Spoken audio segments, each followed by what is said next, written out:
Hello, everyone.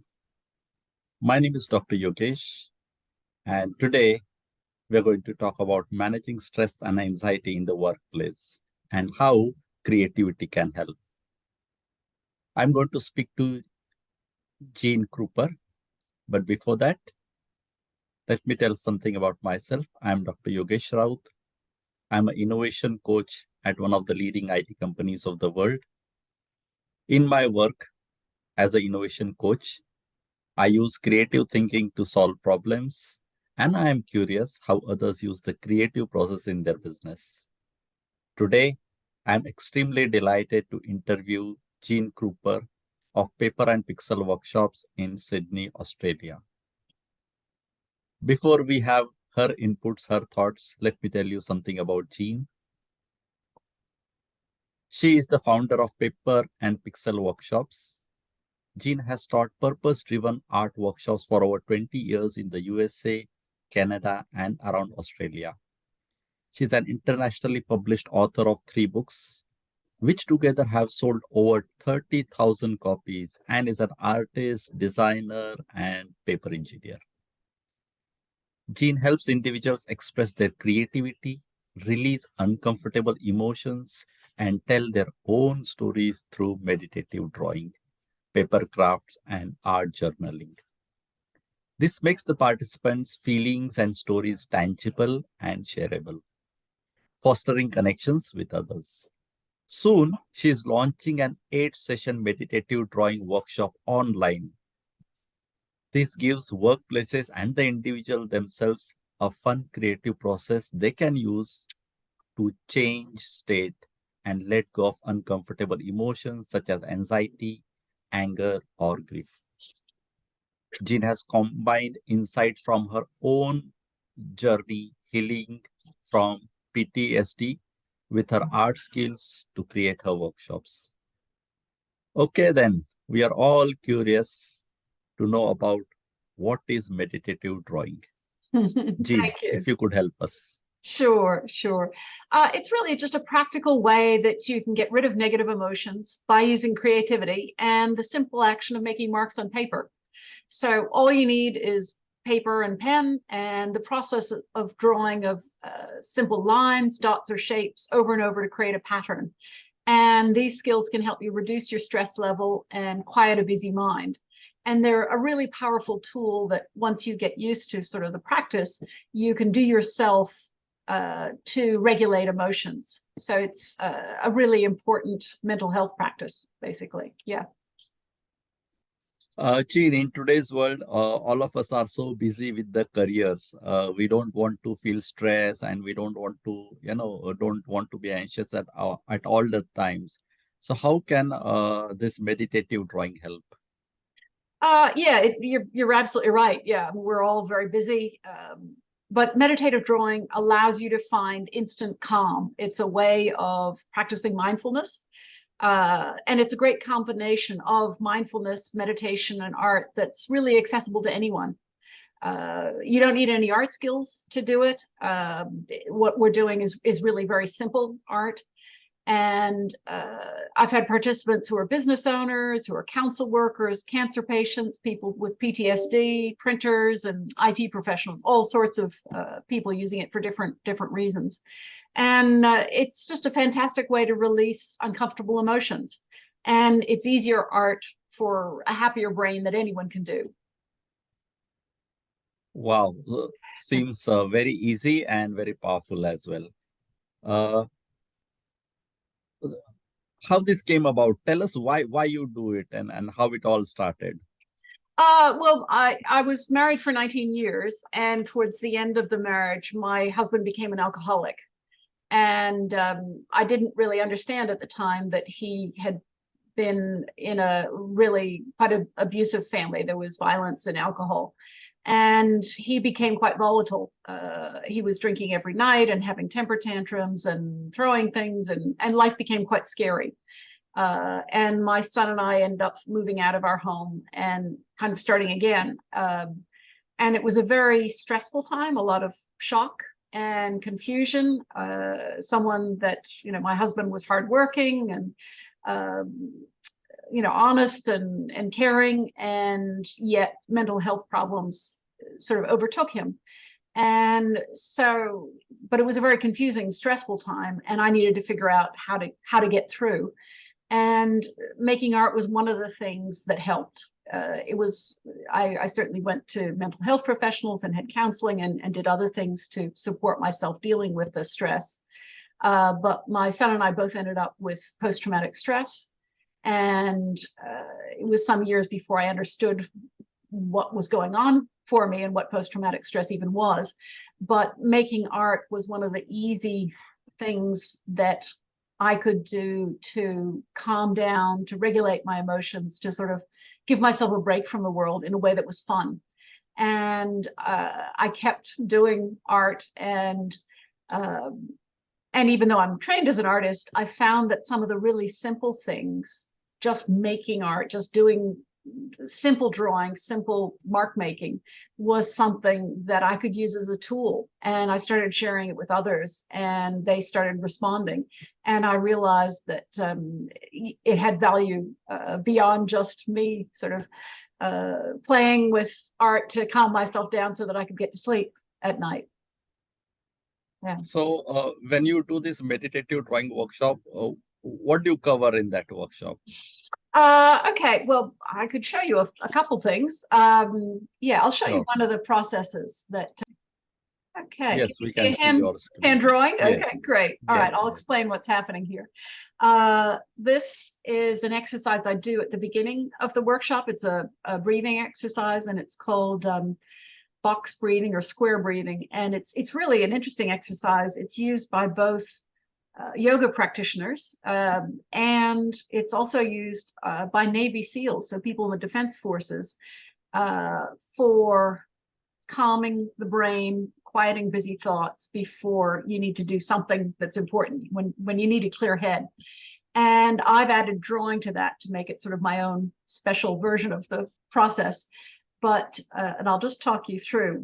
We're drawing this very simple shape, but I combine that with breathing. So when you draw up, you breathe in, then you hold your breath, and then as you draw down, you breathe out, and you just go along. We do it for about 4 minutes within the workshop, and it's because it's both a physical process, the breathing and the drawing. It coordinates the movement of your hand and your breath, and it starts slowly calming your nervous system and it lowers your heart rate. It does a lot of good things. It's very simple, and yet it's a very powerful exercise. So we always start with that. So just breathing in, holding the breath, breathing out,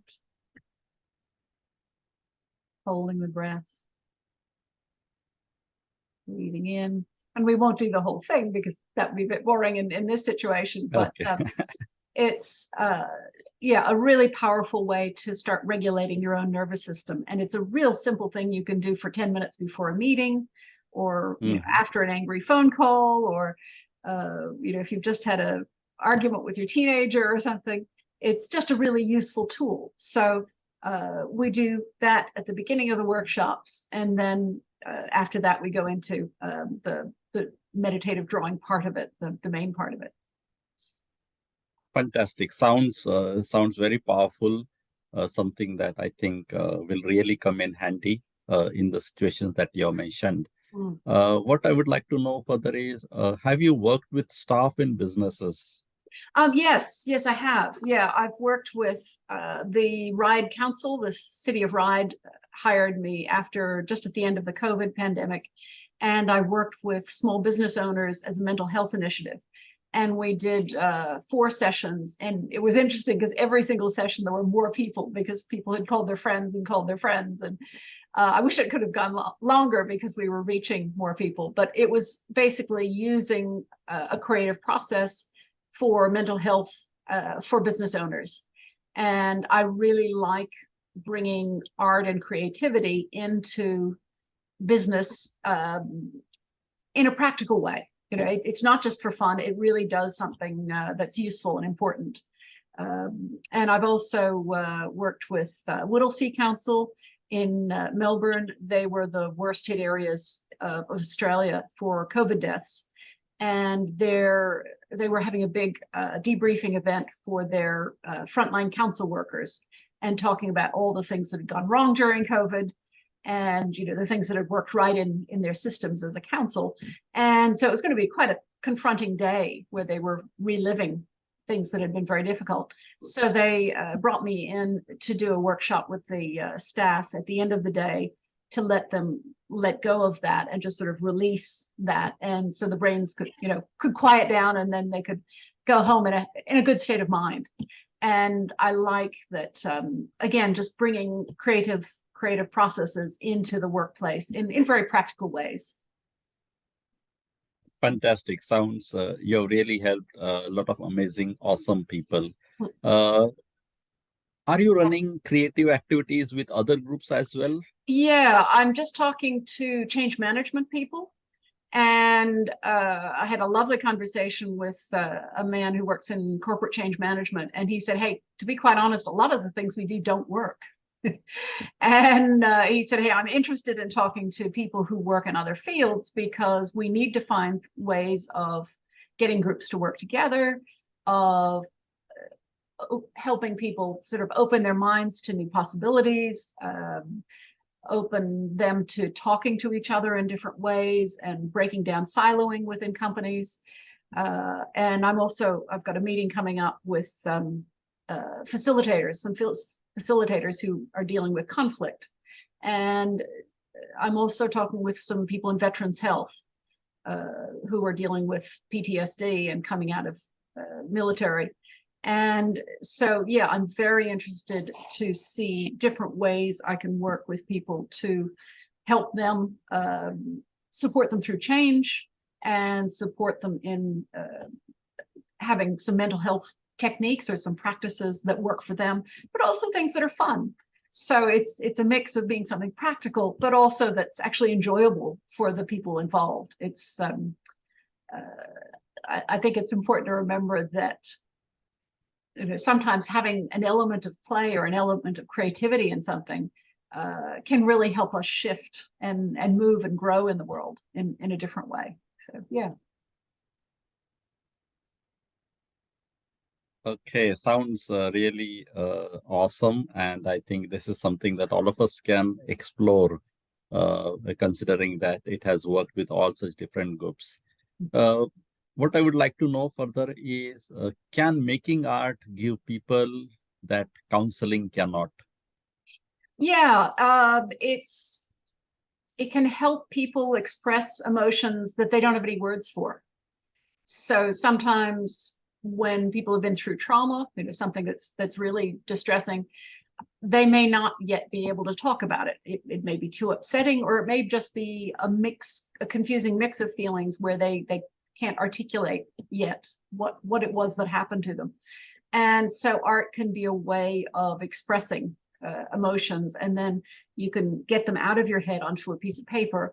And it can also be sort of a way of taking your own temperature, in the sense that you can see the marks you made on paper and go, okay, yeah, that I can understand that's rage or sadness or confusion, or you can start seeing something tangible that's sort of a result of what's going on mentally. And it can help get things out of your head and just be a way of releasing emotions in a really healthy way. It's not smashing anything or hurting anybody or yelling at your children. It's something, constructive, and you don't need special materials for it. You can use a few markers and some paper. And I like that it's making it accessible to many, many people. Fantastic. How can people learn more about what you do and other activities? So what's the way, if people want to reach out to you and understand your work, what they can do further? Sure. I can put my email address in the chat or on the video, and and I'm also happy for people to contact me on LinkedIn. So you've got my name, Jean Kropper with a K, and I'm happy to have people connect with me or message me, and really interested in hearing different ways I can work with groups or with staff to give them support and find ways to work with people to help them. Yeah. Thank you, Jean. Thank you. This was a wonderful and very informative thoughts that you have shared.